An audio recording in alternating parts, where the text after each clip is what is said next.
Það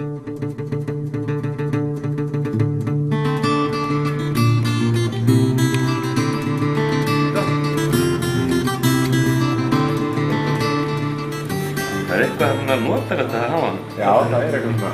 Hann hefur góða nervur. Já. Ég búinn að leikstýra börnum nokkuð oft.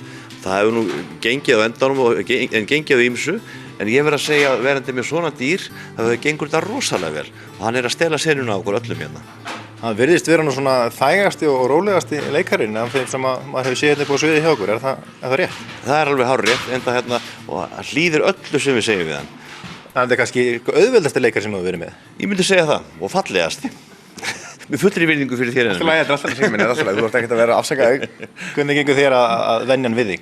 Bara vel. Það er svona, maður er svona að venjast því að hafa alla í salnum að horfa á hann en ekki mig, þannig að það er skemmtilegt. Nei. En ég meina, ég stóð sjálfur með því að horfa bara á hann þegar ég átti að vera með fókusinn allt annar staðar. En er ekki smá öryggi að sko vita að það er lifandi dýr þarna á öxlinni aður sem gæti rauninni gert hvað sem er, af því að hann er ekki alveg viss hvað er að gerast þarna tíma? Ég held að hann muni bara vera þægur og góður, sko. Ég treysti þessi dýr alveg, hann er alveg sallarólegur og ég held að við þurfum ekki að hafa neinar áhyggjur af því, sko. Það vill svo vel til að Einar tók að sér að vera pabbi fuglsins utan sýningar, þannig að þeir eru að ná mjög vel saman, þannig að hann er umsjónarmaður hans svona, þegar við erum ekki í vinnunni. Þannig að þú voru kannski komin bara með fínt far hérna í öxlina þar sem hann passar fullkomlega. Já, vonandi, sko. Það er svona, já, för í öxlinni. Við erum eftir að sjá það saman í bíó og svona, út í sjoppu og svona, á förnum vegi. Já, við farið alls staðar saman. Já, við fáum 2 fyrir 1. Ég er í hérna engaklúbnum, sko, fæði 2 fyrir 1. Þetta verður kannski tíska svona eins og með litlu chihuahua-hundana að vera með svona páfagögg. Já, einmitt, já, kannski það nýja.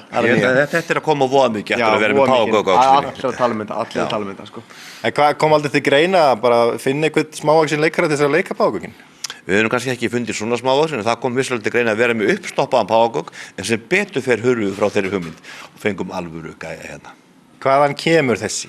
Geturðu sagt okkur það? Ég kann nú ekki að rekja eftir hans, veistu það Einar? Þessi, hann fæddist á Írlandi, Dublin, og það sem eigandi hans er hérna frá Dublin og hann er 7 ára gamall og fluttist bara til landsveldi eftir fyrsta árið.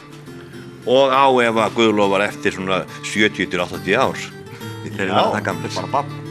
En hvað heitir þessi? Ætti ég að spyrja svona hvað heitir þau? Flint. Þetta Flint er karakter sem leikur leikritinu og sjálfur heitir hann hvað? Joshua heitir hann. En hann fær bara að heyra orðið Flint núna. Já. Þannig að hann er Flint og á að leika Flint skipstjóra. Það hjálpar honum að komast í karakterinn, sko, að vera kallaði Flint.